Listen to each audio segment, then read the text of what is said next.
बहुत समय पूर्व जब गुरुकुल शिक्षा की प्रणाली होती थी तब हर बालक को अपने जीवन के 25 वर्ष गुरुकुल में बिताना पड़ता था। उस समय एक प्रचंड पंडित राधे गुप्त हुआ करते थे जिनका गुरुकुल बहुत प्रसिद्ध था, जहां दूर दूर के राज्य के शिष्य शिक्षा प्राप्त करने आया करते थे।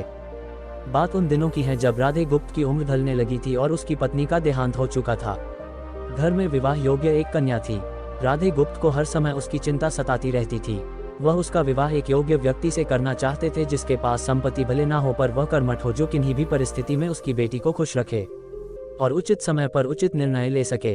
एक दिन उनके मस्तिष्क में एक ख्याल आया और उन्होंने इस परेशानी का हल सोचा कि क्यों ना वो अपने खुद के शिष्यों में से ही योग्य वर की तलाश करे। उनसे बेहतर उनकी बेटी के लिए और क्या हो सकता है। इस कार्य के लिए उन्होंने बुद्धिमान की परीक्षा लेने का निर्णय लिया और सभी शिष्यों को एकत्र किया। राधे गुप्त ने सभी से कहा कि वे एक परीक्षा आयोजित करना चाहते हैं जिसमें सभी की बुद्धिमानी का परिचय होगा।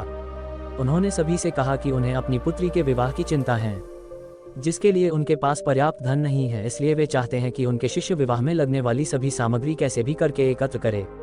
भले उसके लिए उन्हें चोरी का रास्ता चुनना पड़े, लेकिन उन्हें चोरी करता कोई भी देख ना सके, इसी एक शर्त का पालन सभी को करना है।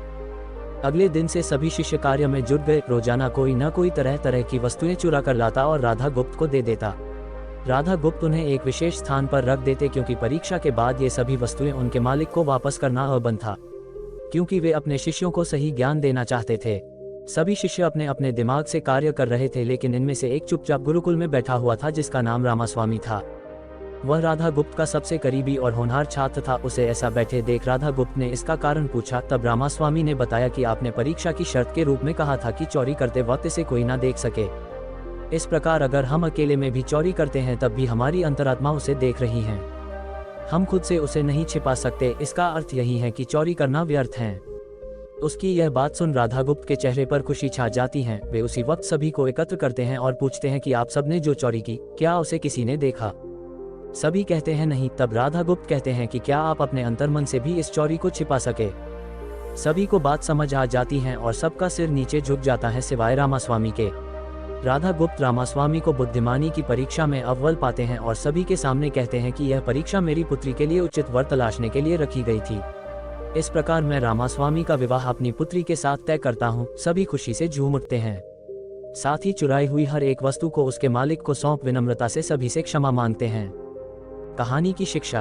बुद्धिमानी की परीक्षा से यही शिक्षा मिलती है कि कोई भी कार्य अंतर्मन से छिपा नहीं रहता और अंतर्मन ही मनुष्य को सही राह दिखाता है।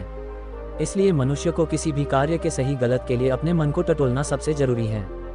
आज मनुष्य ने अंतरात्मा की आवाज सुनना बंद कर दिया है, इसलिए ही वो गलत रास्ते पर जा रहा है।